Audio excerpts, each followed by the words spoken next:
नमस्कार दोस्तों। नोएडा शहर समस्याओं का शहर है। जैसा कि हम जानते हैं कि यहाँ पर उत्तर प्रदेश के सबसे ज्यादा आर्थिक गतिविधियां होती हैं। इंडस्ट्रियल राजधानी है, एक तरीके से औद्योगिक राजधानी है। तो यहाँ पर समस्याएं भी उसी तरीके की हैं। यहाँ पर पहले लोगों ने घरों में आके, सेक्टरों में आके रहना शुरू करा, फिर हाई राइज सोसाइटी में आके रहना शुरू करा। और उसके बाद जब हाई राइज सोसाइटी में आए तो यहाँ पर हाई राइज सोसाइटी के जो बाहर दुकानें बनी, उनके साथ स्वामित्व को लेकर लोगों की अपनी अपनी अपने अपने दावे शुरू हुए। उसमें बायलॉज क्या कहते हैं, क्या नहीं कहते हैं। उसके बाद नोएडा की एक सोसाइटी में अभी सामने आया 3 तारीख को कि रजिस्ट्रार ने शॉपकीपर्स की जो एओए बनी हुई, शॉपकीपर्स की जो एसोसिएशन बनी हुई थी, उसको अवैध करार दे दिया है। जिसके बाद अभी सवाल उठ रहा है कि ये जो शॉप्स बनी हुई हैं, क्या ये वैध हैं या इसमें भी कोई गड़बड़ है। तो मैं आज के पैनल में इनवाइट कर रहा हूं महागुण मॉडर्न एओए से पदाधिकारी मृदुल भाटिया जी को, आम्रपाली जोड़ियक के प्रेसिडेंट जोगिंदर सिंह जी को, और हिमालयन प्राइड से जागरूक बायर नरेश नौटियाल जी को। ये जागो होम बायर्स जागो के भी फाउंडर हैं। आप सभी का स्वागत है। आज के इस मुद्दे की शुरुआत मैं मृदुल भाटिया जी से करता हूँ। भाटिया जी, ये जो पूरा पूरा घटनाक्रम है, ये क्या है और इसके क्या परिणाम अब आगे होंगे। एक और बात मैं आपको क्लियर कर दूं, भाटिया जी को रोक रहा हूं, कि हमने इस मुद्दे के पे डिस्कशन के लिए शॉपकीपर्स के प्रतिनिधियों से भी बात की थी। हालांकि वो उनके जो अध्यक्ष हैं वो दुबई में हैं और बाकियों में से कोई शायद आ नहीं पा रहा है आज। तो मृदुल जी, क्या है ये पूरी घटनाक्रम, क्या इसकी जानकारी आप देंगे थोड़ा सा? मैं आपको ये बता दूं कि 2018 में फरवरी में हमारी सोसाइटी का रजिस्ट्रेशन हुआ था एओए का। जी जी। यूपी अपार्टमेंट एक्ट और सोसाइटी रजिस्ट्रेशन एक्ट ऑफ 1860 के अंतर्गत, और यूपी अपार्टमेंट एक्ट 2010, उसके अंदर जी। जो यूपी अपार्टमेंट एक्ट है उसके अंदर बिल्डर को 60% पॉपुलेशन होने पे बनानी जरूरी है और डीम्ड हैंडओवर माना जाता है, और उस एओए को बनवा के उसको पूरी सोसाइटी हैंडओवर करनी होती है। पूरी सोसाइटी से मुराद ये होती है, कॉमन एरिया हैंडओवर होता है मेजर वो है, क्योंकि कॉमन एरिया जो है पहले बिल्डर मेंटेन कर रहा होता है, कॉमन एरिया मेंटेनेंस चार्जेस ले रहा होता है, फिर बाद में एओए करती है उस कॉमन एरिया मेंटेनेंस। अब कॉमन एरिया की परिभाषा यूपी अपार्टमेंट एक्ट में बखूबी बयान की हुई है, हर तरीके से लिखी हुई है। नोएडा बिल्डिंग रेगुलेशंस उसमें भी कॉमन एरिया जब ग्रुप हाउसिंग कोई बनती है, मतलब जो नोएडा के बिल्डिंग रेगुलेशन है वो हर तरह की प्रॉपर्टी के लिए, उसमें रेजिडेंशियल सेक्टर्स जो कोठियों है उनके लिए भी है, ग्रुप हाउसिंग के लिए भी है, मल्टीप्लेक्स के लिए भी है, मिक्स लैंड यूज के लिए भी है, सब तरीके के लिए। तो उसमें हमारी जो श्रेणी आती है ज्यादातर जहां डिस्प्यूट से चल रहे हैं वो ग्रुप हाउसिंग। ग्रुप हाउसिंग के नियम के हिसाब से यहाँ पर हमारे को इतनी बड़ी पॉपुलेशन जब बसाते हैं तो इतनी बड़ी पॉपुलेशन में कुछ ना कुछ फैसिलिटीज देनी होती हैं बिल्डर्स को, हर बिल्डर को, ताकि ये सोसाइटी सेल्फ सफिशिएंट रहे। उन फैसिलिटीज में आप ये समझिए कि एसटीपी से लेके, लिफ्ट से लेके, वाटर टैंक से लेके, ग्रीन एरिया से लेके, पार्क से लेके, रास्तों से लेके, क्लब भी, शॉपिंग कॉम्प्लेक्स भी, अगर एक पॉपुलेशन नॉर्म के हिसाब से अगर उसमें 1 लाख से ऊपर की पॉपुलेशन है, 0.1 हेक्टेयर का उसको भी देना है, प्ले स्कूल जिसको बोलते हैं, क्रैचियां, क्योंकि इतनी बड़ी पॉपुलेशन आती है तो उस सब के लिए ये फैसिलिटीज देनी होती है। अब हमारे ये फैसिलिटीज देनी होती है, तो शॉपिंग जो होता है it is one of those facilities. अब हमारे केस में क्या हुआ कि बिल्डर ने अपने हितों को प्रोटेक्ट करने के लिए, बिल्डर क्या करते हैं कि हैंडओवर देना नहीं चाहते, कैंप चार्जेस के ऊपर कमाई करना चाहते हैं, जिसकी वजह से ये होता है कि वो डिफरेंट ग्रुप बना के रखता है। अब बिल्डरों ने क्या किया, नोएडा, ग्रेटर नोएडा में सभी बिल्डर ने अक्रॉस बोर्ड ये दुकानें बेच दी, ये दुकानें ही बेच दी, जो कि हमारी सुविधा थी। अब ये 2010 से पहले ये घपला नहीं होता था। यूपी अपार्टमेंट एक्ट 2010 के बाद आया और उसको परिभाषित करते करते कुछ कोर्ट केसेस हुए, कुछ हुए, तो यूपी अपार्टमेंट एक्ट की सही से परिभाषा आते आते 2011-12 हो गई। कई landmark judgment Allahabad high court में आए, उसमें काफी कुछ परिभाषित हुआ।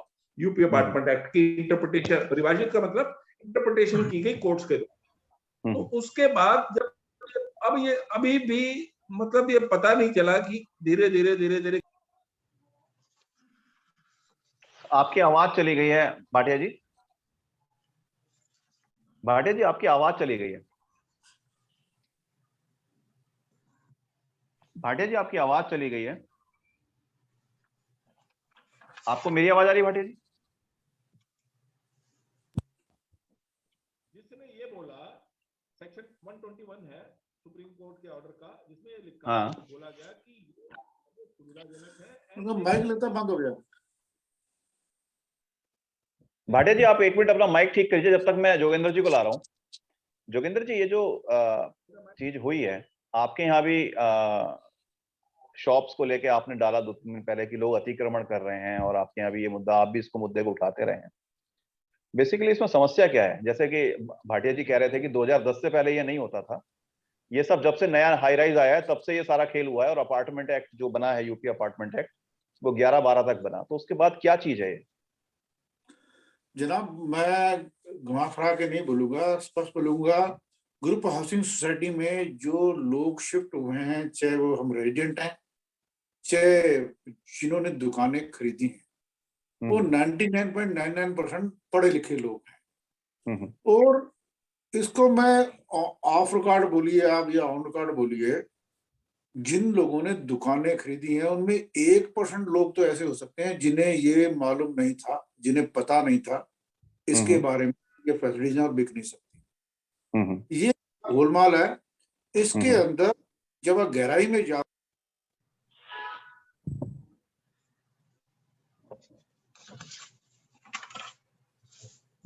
इन्होंने इसमें पैसा, फिर आपकी आवाज चली गई, कुछ हो रहा है क्या? बड़े बड़े ऑफिसर इन्होंने इसमें पैसा इन्वेस्ट किया हुआ है। हाँ। और नेता लोग हैं और तरह का 2 नंबर का पैसा भी काफी हद तक किया है। ये दुकानों की जब सेल परचेज हुई है, स्टार्टिंग से शुरू से ही कुछ पैसा अंडरहैंड गया, कुछ वाइड में गया, नंबर 1। नंबर 2, हम ये बोलते हैं या दुकानदार एक्सक्यूज देते हैं सब लोग, हमें तो पता नहीं था, यार नोएडा अथॉरिटी भी बेच रही थी, वहां भी बिकी, वहां नहीं, वो एक सेकेंडरी पार्ट आ गया। मैं समझना चाह रहा हूँ, मैं भाटिया जी को दोबारा ला रहा हूँ। भाटिया जी आपकी आवाज आ रही है? आप देखिए, मैं बोल रहा हूँ। हाँ, मैं भाटिया जी ये जानना चाह रहा हूँ सिर्फ, ये जो एओए बनी, शॉपकीपर्स ने जो एसोसिएशन बनाई आपके पैरेलल, इसका क्या वैधानिक अधिकार था और किस आधार पर आपने इसको कैंसिल कराया?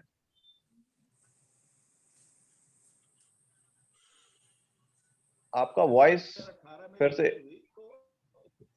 प्राइम ऑब्जेक्टिव था जी, या होता है, वो यही होता है कि कॉमन को बिल्डर से टेक ओवर करना है। भाटिया जी की आवाज हमारे तक नहीं आ पा रही। फ्लैट बायर्स है। हाँ, भाटिया जी मोबाइल के पास जाइए, आप मोबाइल से थोड़ा दूर हो, पास जाइए, उसके पास जाके बोलिए। हाँ, नहीं आ रही, नहीं आ रही है। आ रही है?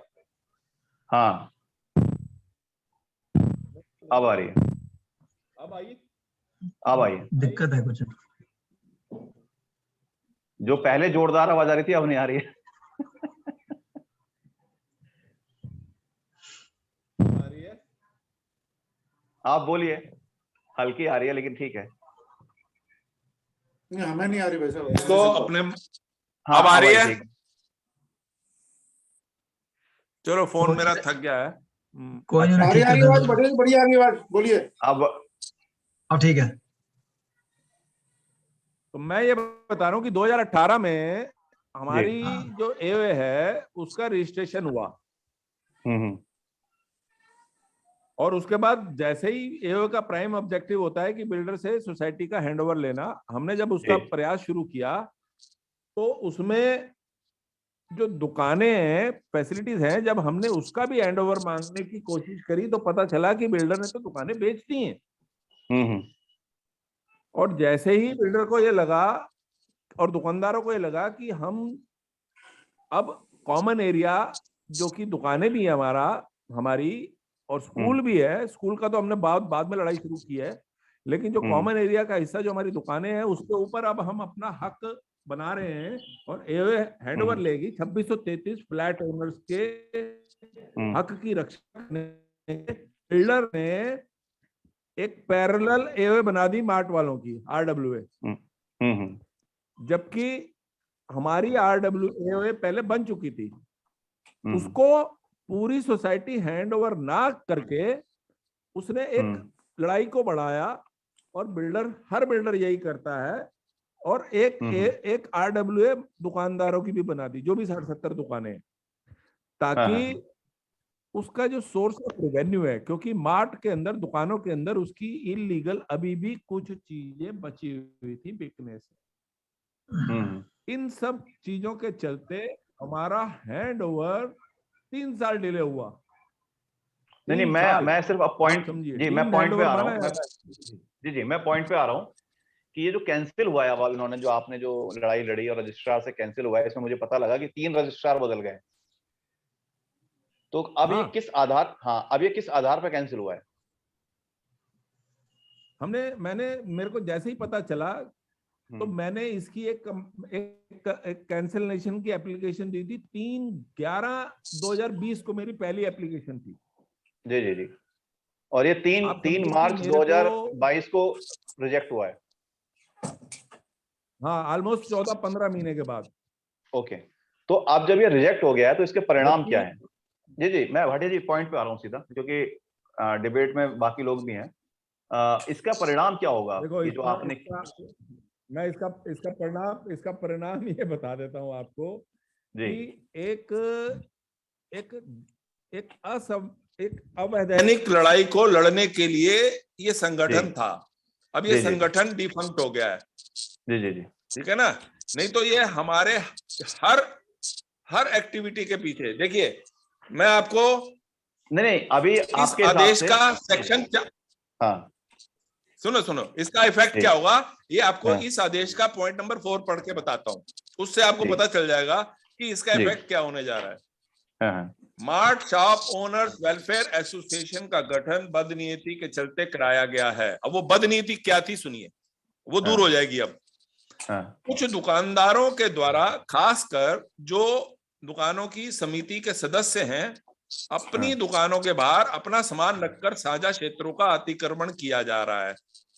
ओके, बिल्डर सुनिएगा, builder Mahagun real estate private limited और इस एसोसिएशन, जो ये मार्ट वालों की एसोसिएशन के पदाधिकारियों द्वारा मिलकर नोएडा प्राधिकरण द्वारा, नोएडा अथॉरिटी द्वारा संस्तुति प्राप्त महागुन मॉडर्न के नक्शे के विपरीत, सुनिएगा ये बात, नक्शे के विपरीत दुकानों के कंपाउंड की दीवार सेक्टर रोड वाली तरफ से तोड़ दी गई ताकि इनकी दुकानें आम जनता को उपलब्ध हो जाएं और इनकी आमदनी मॉडर्न निवासियों की सुरक्षा को ताक पर रख के हो सके।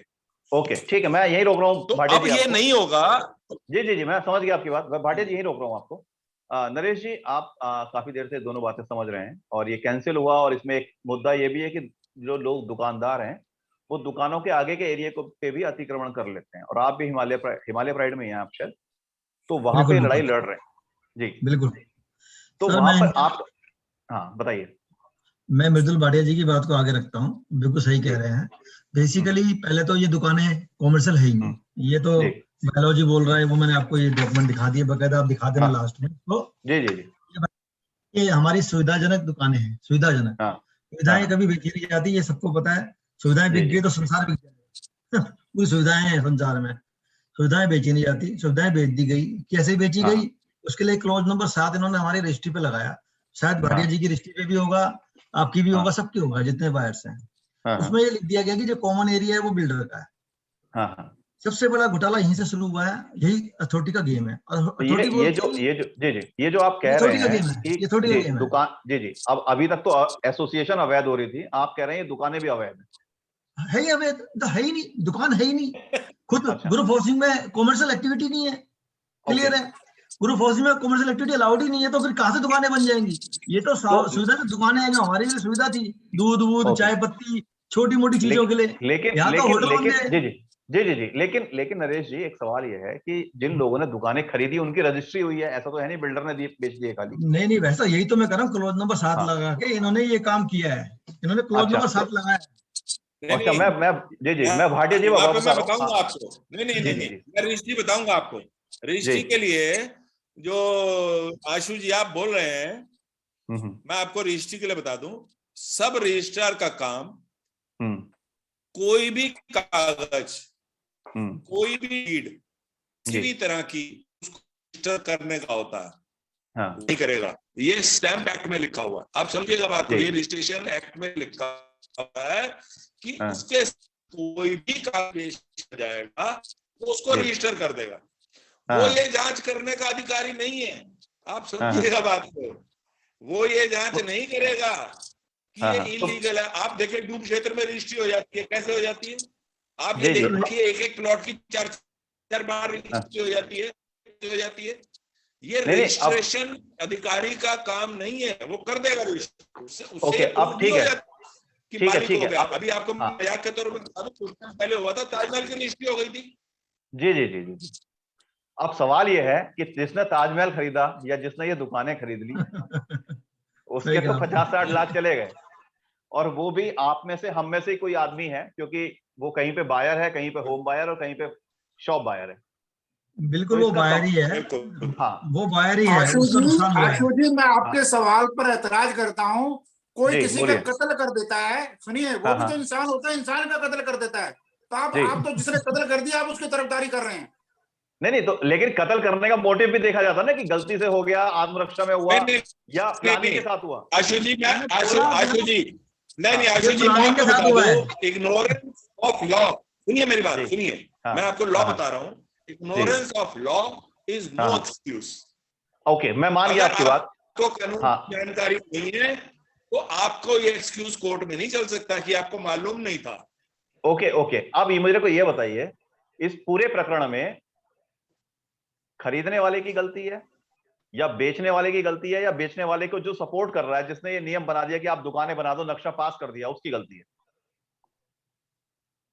ये सभी शामिल है इस मामले में, सब नंगे हैं।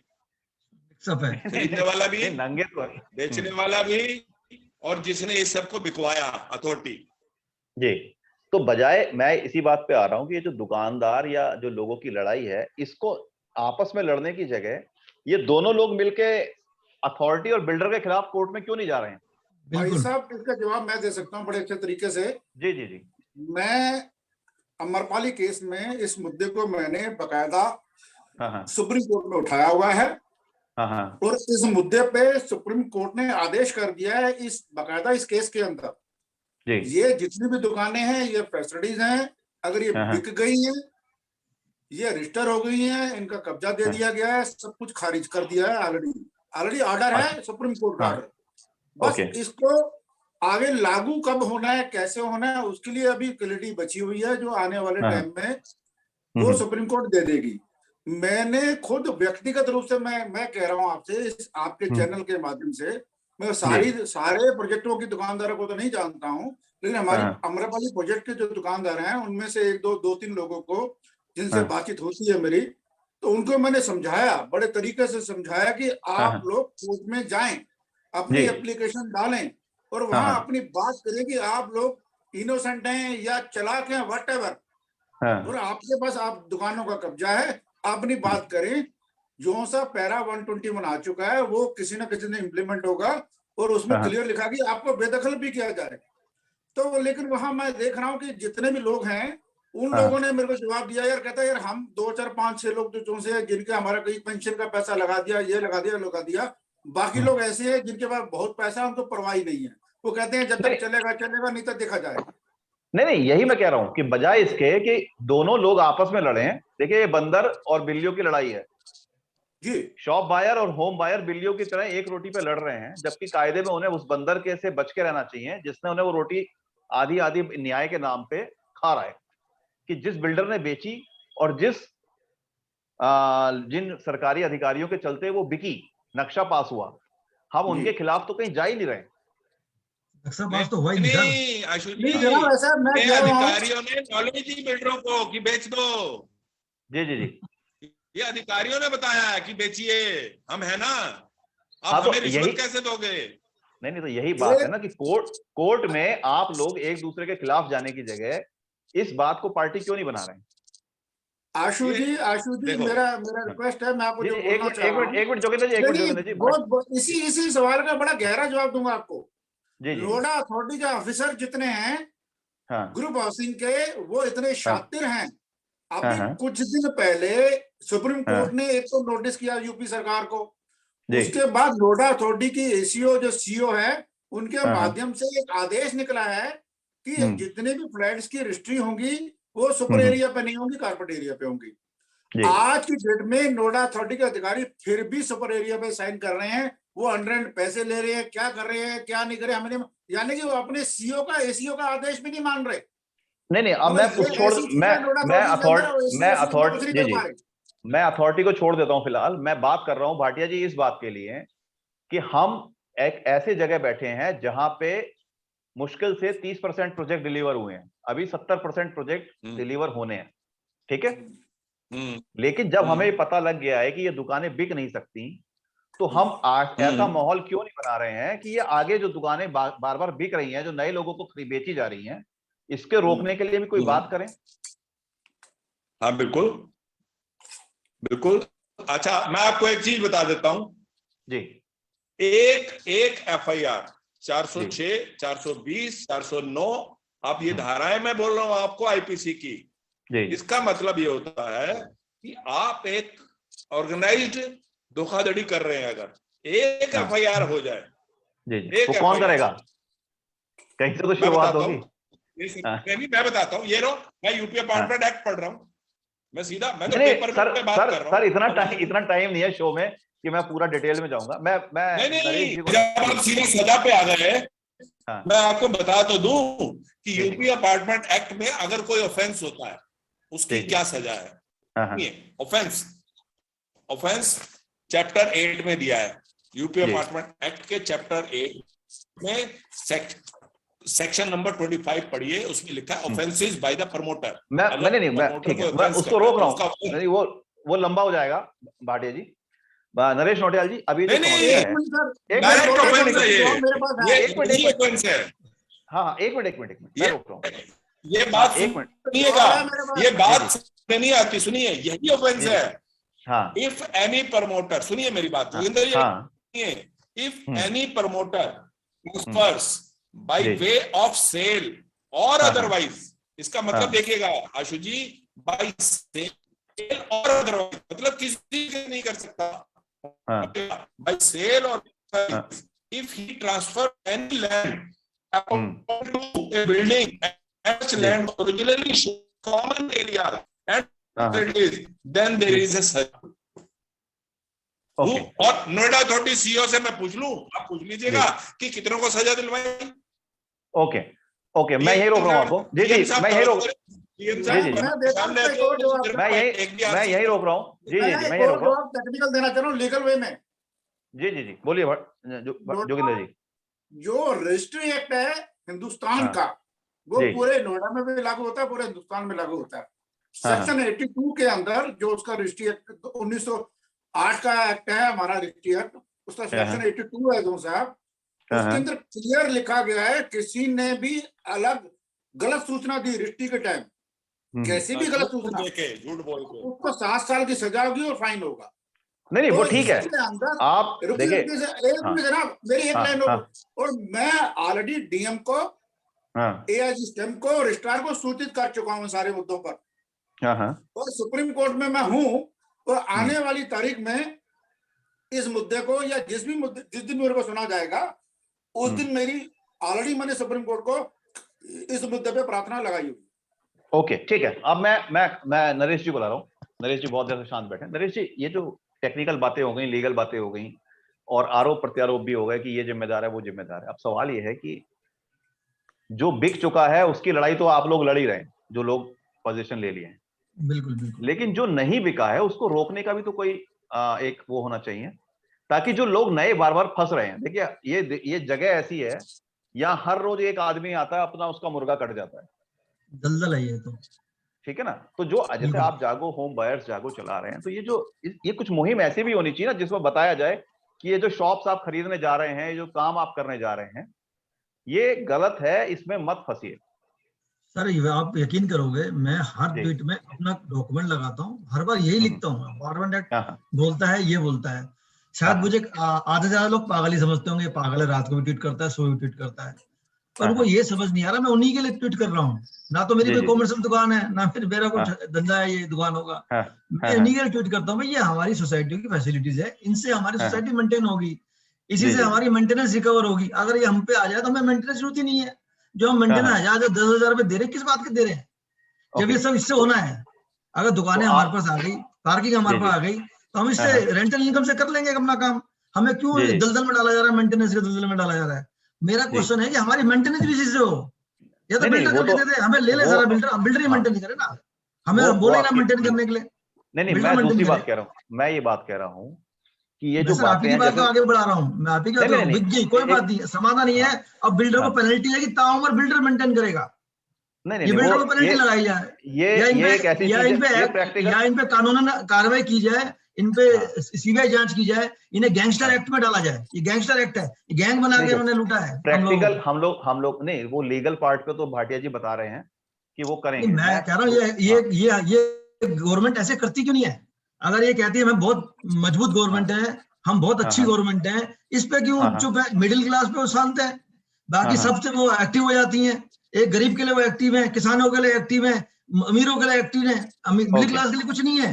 मिडिल क्लास एक ही आवाज उठा रहा है, हमारा हक दे दो, हम तो फ्री की मांग ही नहीं रहे, कुछ हमें नहीं चाहिए, हमसे तुम 100 रुपए बैठो, 200 रुपए लो, हमें कोई दिक्कत नहीं है, पर हमें ये हमारा राइट दीजिए, ये हमारा चिल्लाना है। जी, मैं भाटिया जी को ला रहा हूँ, यहाँ हम परेशान हो रहे हैं। जी भाटिया जी, मैं इसमें अब ये जानना चाहूंगा कि ये तो हमें पता लग गया कि समस्या के जो सूत्रधार हैं वो लोग कौन है, बिल्डर हैं या अधिकारी हैं, या जो पूर्व में अधिकारी रहे जिन्होंने 2010-11 में सब किया।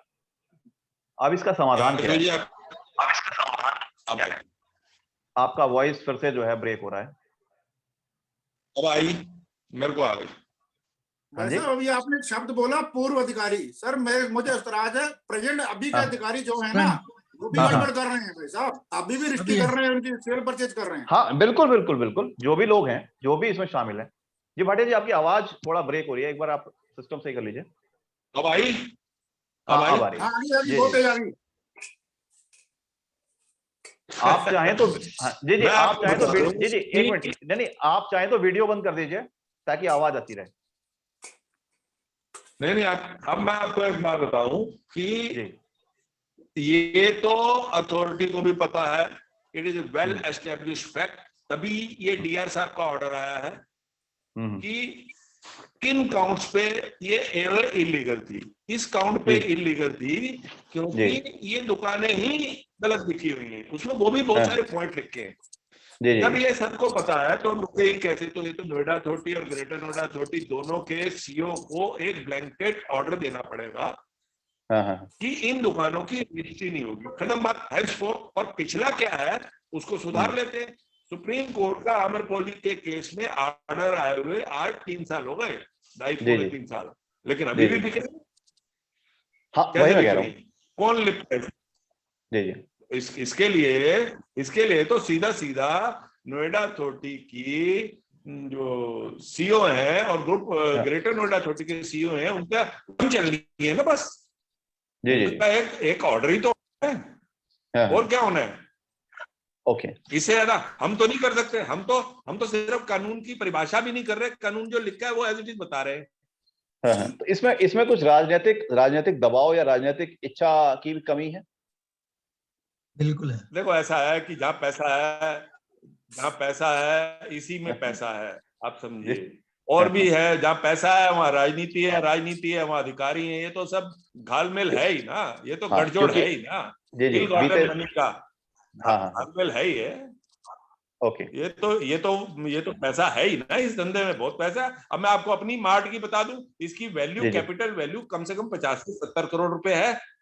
हाँ, और ये सिर्फ मार्ट नहीं है सर, हमारे तो मार्ट के साथ में पॉपुलेशन नॉर्म के हिसाब से 10,000 की पॉपुलेशन के बाद प्लेवे स्कूल देना था। हमारी तो लड़ाई उस पर भी चल रही है, वो भी लेंगे।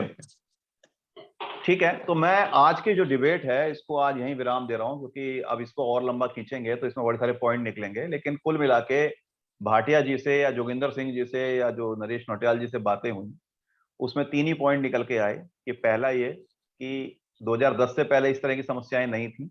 दूसरा ये कि अपार्टमेंट, यूपी अपार्टमेंट एक्ट बनने से के चलते उसमें जो 2011 तक वो बना होगा, इन लोगों ने ये इस तरीके का एक क्लॉज निकाला और जो भी एक तरीका रहा हो, इन्होंने शॉप्स बेची हैं जो कि लॉ के हिसाब से जो भाटिया जी बता रहे हैं वो इलीगल है। अब समस्या यह है कि इसको कौन सुधारेगा? अधिकारी सुधारेंगे, कोर्ट सुधारेगा, सरकार सुधारेगी?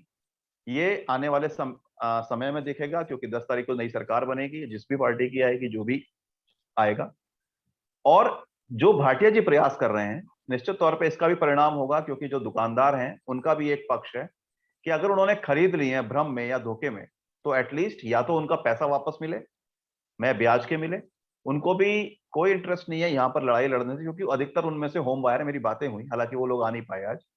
तो इसका समाधान यही है कि बजाय इसके कि आपस में लड़ें, इस सब को लेकर सरकार से और अधिकारियों से और कोर्ट पे जाकर अपना हक मांगा जाए, और ये जो इलीगल चीजें हो रही हैं इसको रोका जाए, और आगे जो नए लोग हैं उनको भी बताया जाए कि आप नई दुकानें ना खरीदें। मुझे लगता है इस बात से सब लोग सहमत होंगे। दुकानदारों को वेलकम मैं कर रहा हूँ, मैंने किया भी है और मैंने आपके माध्यम से बताया भी है कि दुकानदारों को मैंने बोला कि आप आए तो इस मुद्दे को उठाएं, हमारे साथ आए, हम सपोर्ट करेंगे।